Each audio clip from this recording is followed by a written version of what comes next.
ఈ ఛానల్‌లో నేనెప్పుడూ సెలబ్రిటీకి సంబంధించిన లైఫ్ ఆఫ్ అప్డేట్స్ అయితే ఇస్తూ ఉంటాను. అయితే మనం తీసుకునే విధానం బట్టి ఉంటుంది. ఎప్పుడూ మనం పాజిటివ్ వేలోనే ఆలోచించాలి. ఎందుకంటే మనకు పాజిటివ్ అనేది పీస్ ఆఫ్ మైండ్‌కయితే దారితీస్తుంది. ఇంకా ఇవాళ మన సెలబ్రిటీ ఎవరంటే ఐశ్వర్య రాజేష్. ఎక్కువగా మనకు తెలుసండి. ఎందుకంటే ఈమె నటించిన కొన్ని చిత్రాలే అయినా మంచి గుర్తింపు అయితే తెచ్చుకున్నారు. ఇక ఈమె గురించి అయితే కొన్ని ఫ్యూ మూమెంట్స్ అయితే మనమైతే ఇక్కడైతే తెలుసుకునేద్దాము. ఇంకా ఈమె 1990 అయితే మార్చి 10న అయితే జన్మించారండి. ఈమె మనకు ముందుగా అయితే సుపరిచితం ఎవరి ద్వారా అంటే నటుడు రాజేష్ గారు ఉన్నారు కదా! వాళ్ళ కుమార్తె అండి. ఇంకా హాస్య నటి శ్రీలక్ష్మి మేనకోడలని కూడా మనందరికీ సుపరిచితంగానే అయితే తెలుసు. ఇంకా ఈమె ప్రెజెంట్ అయితే తెలుగు, తమిళ, మలయాళ భాషల్లో కూడా నటిస్తుంది.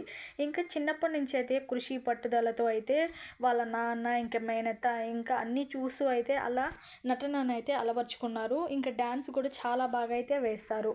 ఇంకా ముద్దుగా మనకు తెలుగు ఇండస్ట్రీకి అసలు ఎలా వచ్చిందని చెప్పనైతే చూసేద్దాము. కౌసల్య కృష్ణమూర్తి మూవీ అయితే ఐడియా ఉంది కదా! అదేనండి 'ముద్ద బంతి పువ్వు' ఇలా పాట ఉంది కదా!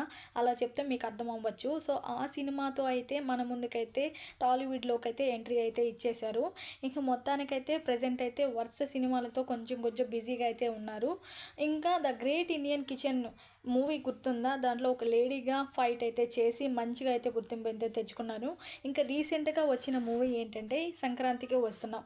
ఈ మూవీ తర్వాత అయితే మంచి క్రేజ్‌నైతే సంపాదించేసుకున్నారు. ఇలాగే మంచి వరుస హిట్లు అయితే నిలబడాలని చెప్పనైతే నేనైతే కోరుకున్నాను. అండ్ మీరు కూడా అలానే అనుకుంటారులెండి. ఇంకా మొత్తానికి ఇదేనండి మన Aishwarya Rajesh present movie efforts అనేటివి ఇలా ఉన్నాయన్నమాట. వరుస బిజీ షెడ్యూల్‌లో ఉన్నారు మేడం ఇప్పుడు. ఇంకా ఇలాగే మంచి మంచిగా ముందుకు సాగాలని చెప్పైతే కోరుకుందాము. ఇంకా ఐశ్వర్య రాజేష్ ఎవరైనా ఫ్యాన్స్ ఉంటే ఖచ్చితంగా ఛానల్‌ని అయితే సబ్స్క్రైబ్ చేసుకోండి. అండ్ నేను మీరిచ్చే సబ్స్క్రైబ్, లైక్‌ని బట్టయితే నేను ఇంకొంచెం మంచిగా అయితే వీడియోలు తీసి సెలబ్రిటీ గురించి మంచి అప్డేట్స్ అయితే ఇస్తాను. అండ్ ఎప్పుడు పాజిటివ్‌గానే ఇస్తానండి. ఎప్పుడు నెగెటివ్‌గా అయితే ఇవ్వను. సో, ఇదన్నమాట ఈరోజు మన వీడియో. Thanks for watching.